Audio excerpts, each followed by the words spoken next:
All right, we're on 4.5 lesson 2, and our objective is I can decompose fractions as a sum of a unit fraction using tape diagrams. This is what we worked on today in class, looking at unit fractions and decomposing them.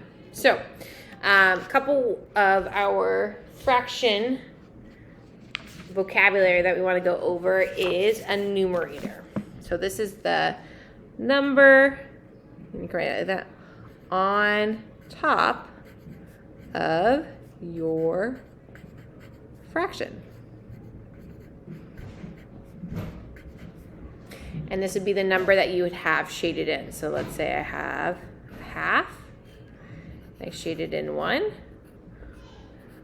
This is our numerator, right? Numerator. So then denominator is going to be the number on the bottom of the fraction.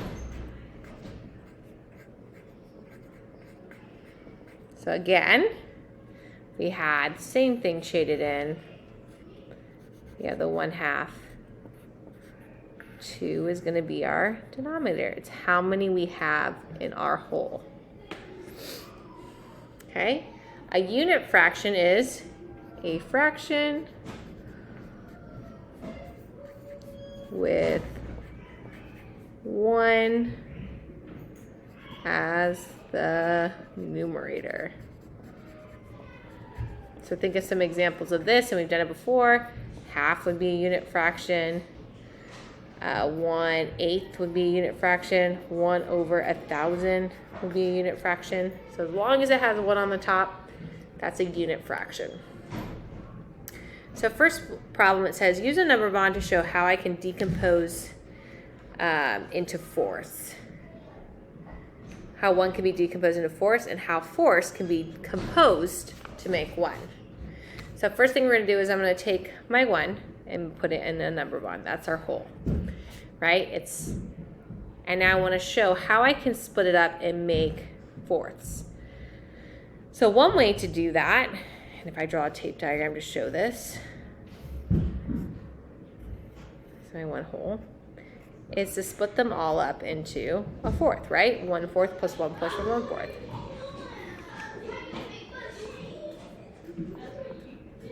Because I know I have 4 parts of them.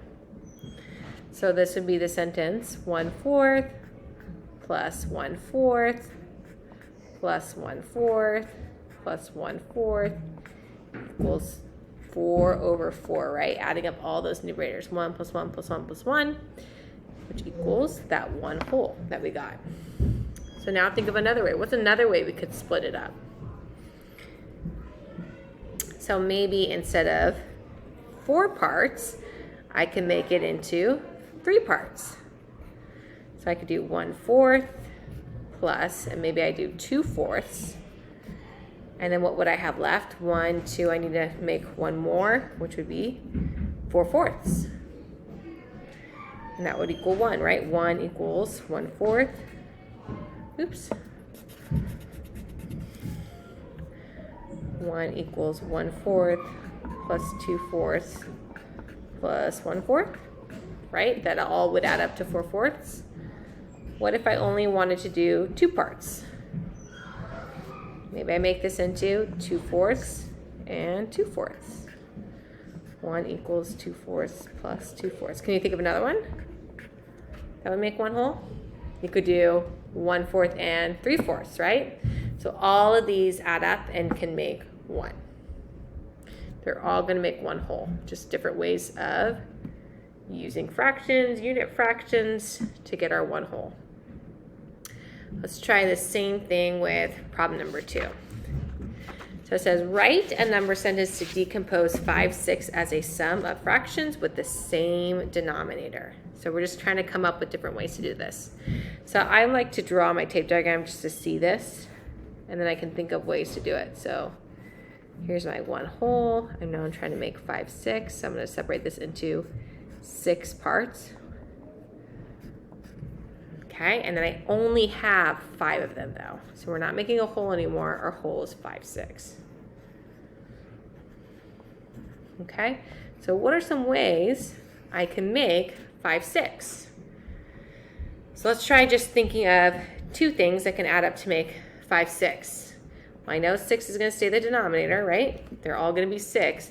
How can I split this 5 into 2 parts? What two things add up to make 5? Well, I could do 2 and 3. 2, 6 plus 3, 6 would equal 5, 6, right? 2 plus 3 equals 5. 2 plus 3 equals 5, 6. Let's try another one. Do 5, 6. And let's think of 3 ways to add it up. Maybe I do 2 over 6, 1 over 6. So right now I have 2, 3. I need 2 more. 2 over 6. So that would be 2, 6 plus 2, 6 plus 1, 6 equals 5, 6. See if you can come up with one more and put it right here on this. So this is what we're going to be working on in class, is just getting a fraction and coming up with some number bonds to make that fraction using an addition sentence and using our number bond strategy. All right, I will see you tomorrow.